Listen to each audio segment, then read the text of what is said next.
Assalamualaikum warahmatullahi wabarakatuh. Salam dan bahagia. Bapak Ibu guru hebat, pada video kali ini akan menampilkan dua video tentang wawancara dengan kepala sekolah. Pada video pertama ditampilkan dilema etika tentang pembelajaran di masa pandemi. Dan pada video kedua ditampilkan tentang dilema etika pada sebuah sekolah yang sebagian besar gurunya diterima P3K. Sehingga kekurangan guru dan guru tersebut sebagian besar adalah pembantu pimpinan. Baik Bapak Ibu, mari kita simak kedua video tersebut.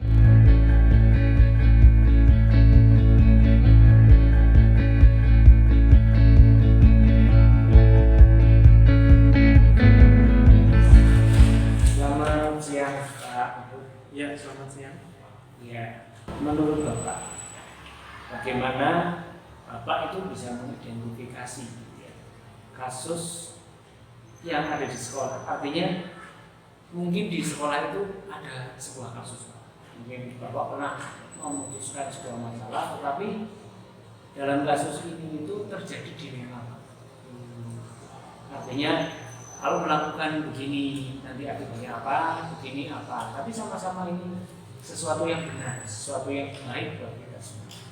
Mungkin pernah seperti itu.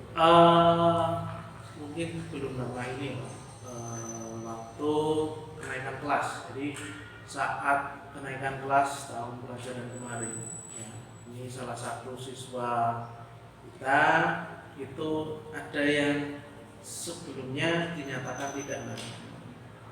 Ya, karena yang pertama dia jarang berangkat atau alfa, yang kedua untuk nilai-nilai ada beberapa mata pelajaran yang kurang. Jadi sementara waktu itu diputuskan tidak naik. Tapi akan tetapi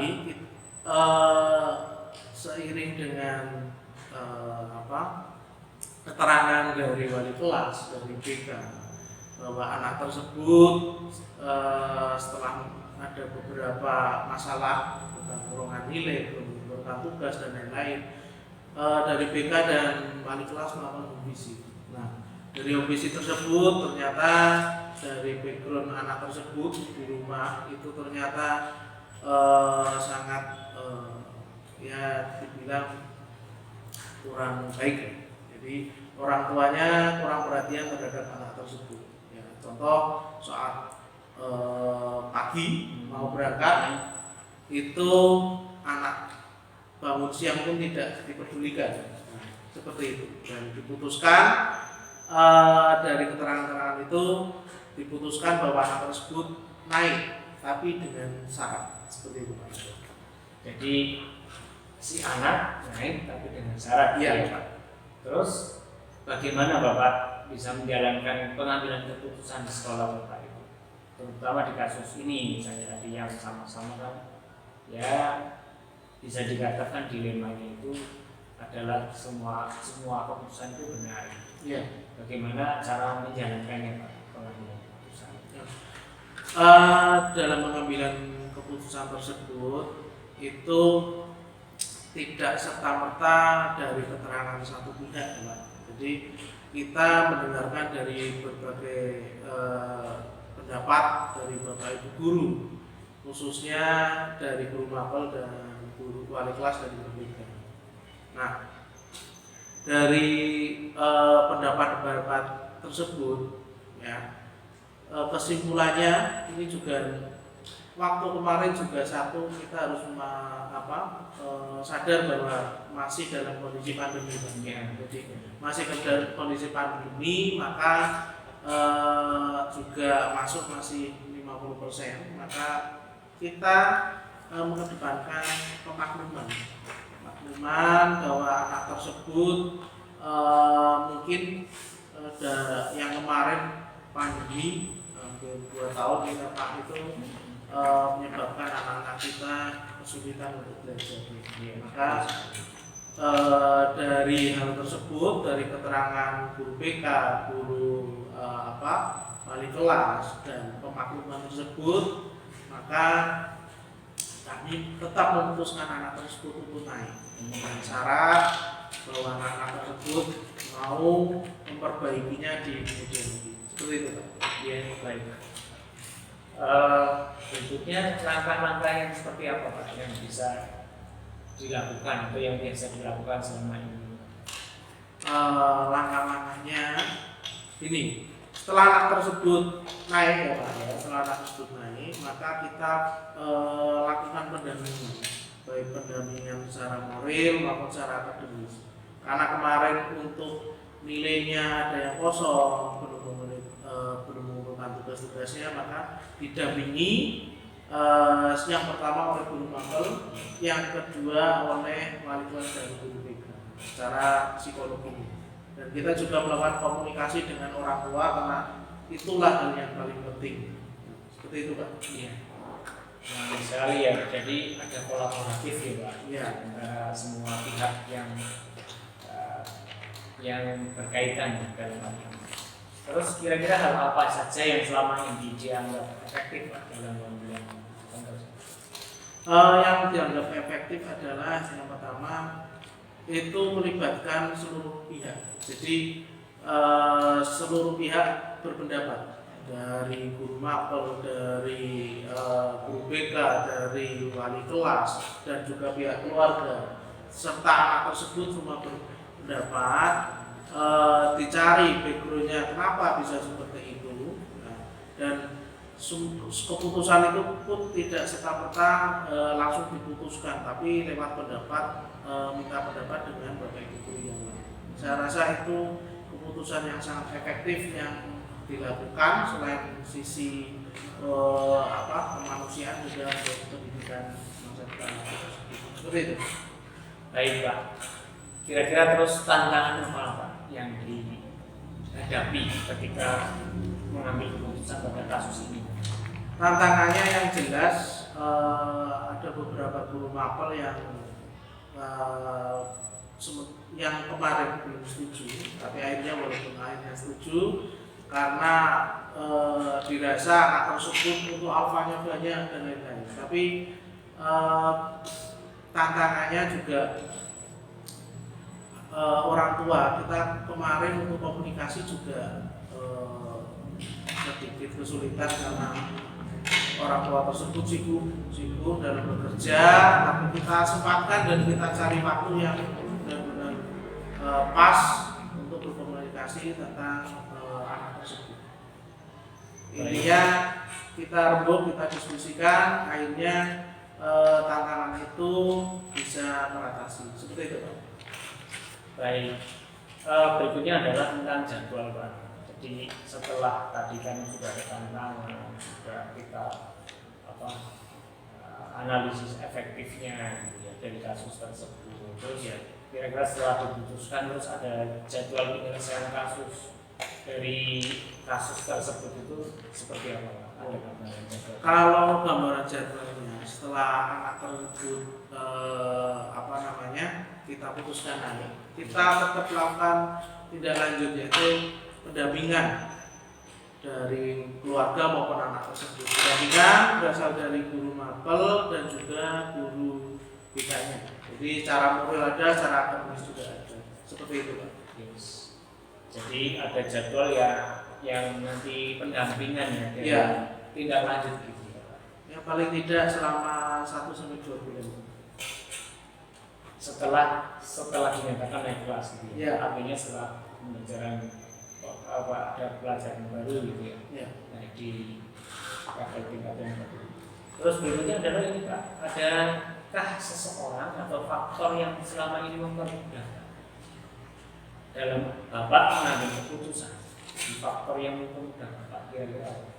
Faktor yang memudahkan saya dalam mengambil keputusan yaitu dukungan dari yang untuk kasus tadi ya Pak, Ya. dukungan dari wali kelas, terus guru BK yang yakin bahwa anak tersebut bisa berubah. Nah, jadi faktor-faktor tersebut dan Bapak Ibu guru yang lain yang mendukung bahwa anak tersebut bisa untuk berubah lebih diperbaiki. Makanya keputusan itu mudah untuk saya putuskan karena hal tersebut. Jadi faktornya adalah dukungan gitu Ya, dukungan dari berbagai pihak. dari sekolah, dari orang tua, terus dari mungkin faktor internal anak sendiri ya. Iya. Itu yang sudah menyatakan bahwa dia insya Allah akan siap merubah dirinya. Baik Pak, ini ada pertanyaan terakhir Pak dari semua yang sudah disampaikan itu Pak. Kira-kira dari kasus tersebut ada pembelajaran apa Pak yang bisa dipetik Bapak sehingga itu nanti kedepannya bisa kalau terjadi lagi kasus seperti itu nanti akan lebih baik untuk mengambil keputusan. Iya. Untuk pembelajaran yang dapat saya petik atau hikmahnya, yang pertama bahwa setiap mau mengambil keputusan kita identifikasi dulu masalahnya. Jadi tidak serta-merta kita memutuskan tanpa melihat hal yang lain, ya, yang sepihak intinya. Makanya dari diskusi, dari rembukan, dari pendapat dan dari melihat tidak hanya dari satu sisi tapi dengan sisi yang lain. Intinya seperti itu. Baik Pak, terima kasih dan semoga di kedepannya pengambilan keputusan lebih efektif dan lebih tepat. Terima kasih atas waktunya Pak Mahfud. Terima kasih. Selamat beraktivitas kembali.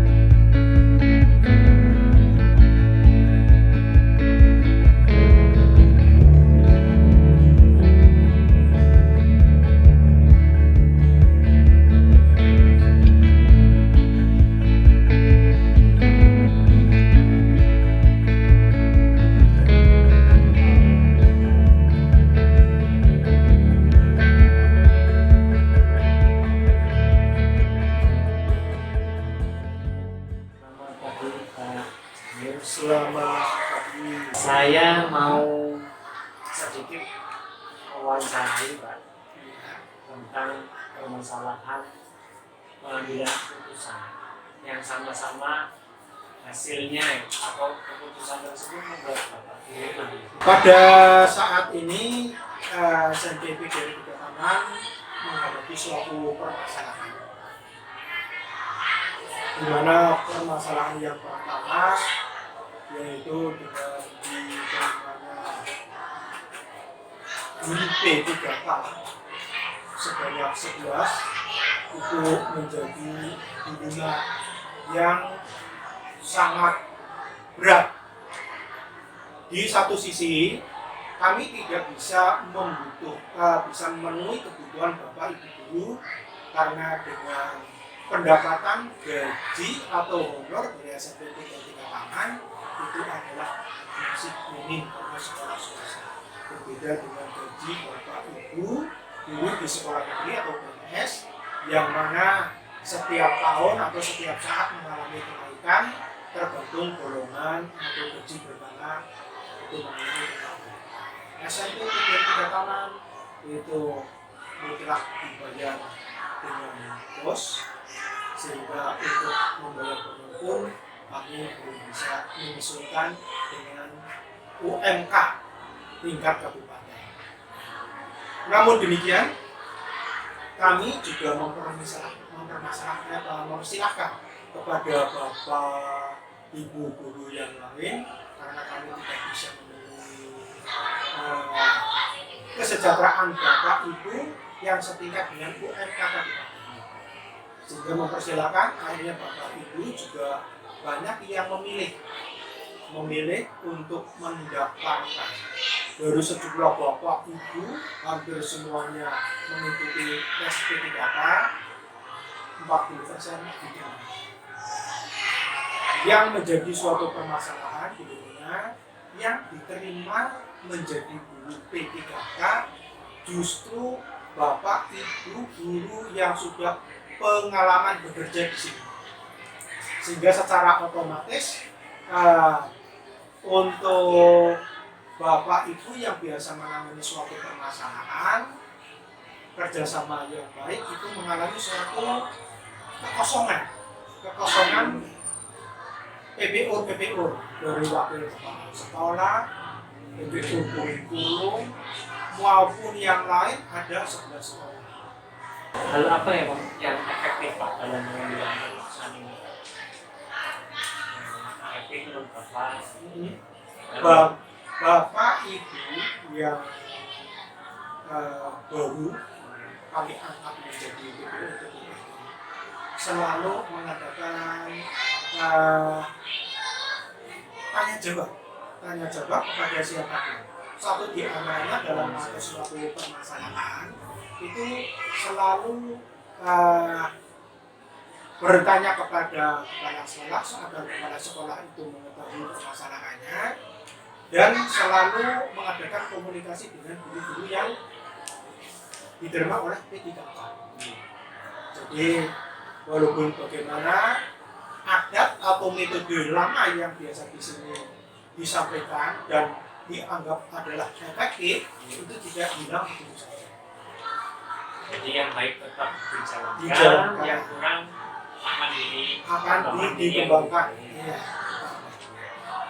Ya, mungkin ada tantangan ya Pak selama ini dalam perusahaan. Mungkin Bapak mengalami apa dan sesuatu yang membuat Bapak kayaknya ini ada besar efeknya gitu. Tantangan jelas ada dalam rumah tangga pun dalam rumah punya anak 5 itu karakternya beda-beda. Sekolah juga begitu. Jadi setiap rumah tangga termasuk rumah tangga dalam sekolah itu juga punya tantangannya. Apalagi di sini dengan PPO yang baru, guru-guru yang baru sedikit ekstra mengadakan suatu pertemuan. Jadi pertemuan Bapak Ibu guru yang biasanya itu paling tidak itu dalam kita kerja 1 semester itu berapa kali, ini agak sering. Frekuensinya tambah. Gitu. Sehingga Bapak Ibu sedikit mengerti. Jadi dengan mengerti kekurangan itu, kekurangan disampaikan, kami juga mengadakan suatu kerjasama dengan PPU untuk mengangkat sesuatu permasalahan itu. itu bisa secara terjadwal ya Pak. Jadi misalnya dalam 1 minggu berapa kali ada rapat internal seperti itu Pak. Iya, sebenarnya tidak terjadwal macam itu. Jadi secara incidental dipandang perlu kami mengatakan semacam itu. Tapi paling tidak untuk 1 semester ya beberapa kali. Jadi itu semester ada pertemuan. Ada pertemuan beberapa kali.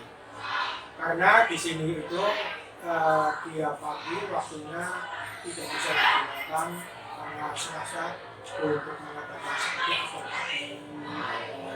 kalau sekolah negeri kan ada pagi untuk menyampaikan informasi. Maka kami mencari hari yang kira-kira pas perlu tidak mengganggu banyak tentang kegiatan belajar itu mengambil tentang masalah menyisipkan kegiatan-kegiatan yang kita bisa diundur kami gunakan untuk mengadakan seperti. Jadi meskipun tidak terjadwal secara di agenda, tapi itu pasti. Iya.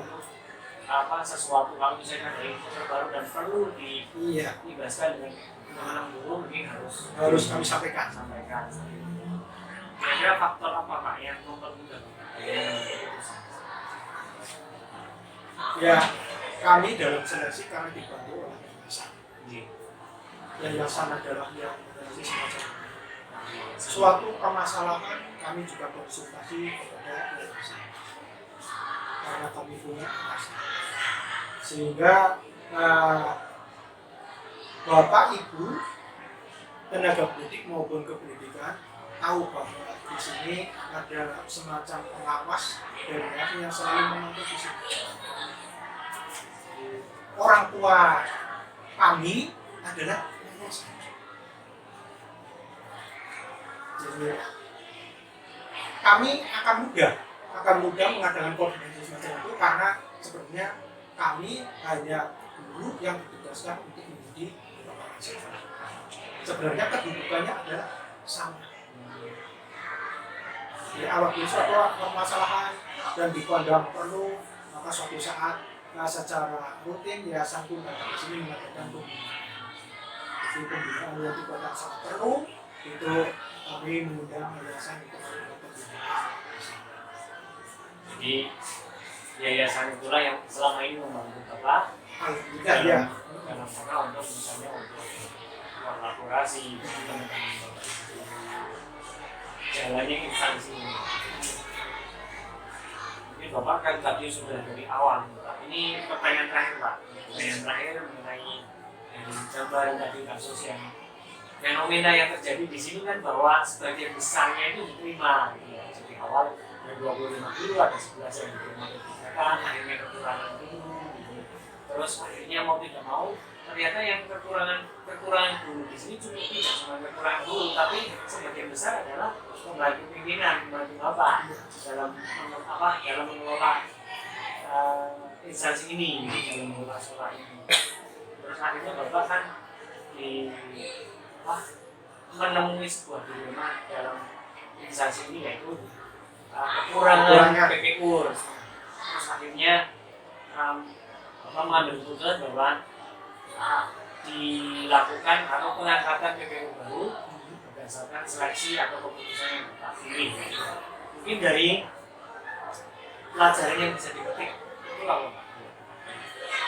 Kerjasama. Iya, dan kerjasama. Iya, kerjasama antara bapak ibu sehingga merasa memiliki sekolah. Karena bapak ibu sudah merasa memiliki atau memiliki sekolah, maka bapak ibu punya rasa tanggung jawab sendiri-sendiri tentang keberlangsungan SMP PGRI Tingkat Aman. Bukan hanya sekolahnya satu yang menjaga, tapi bagaimana caranya untuk mendapatkan duit pada saat itu. Terima kasih Pak atas waktunya dan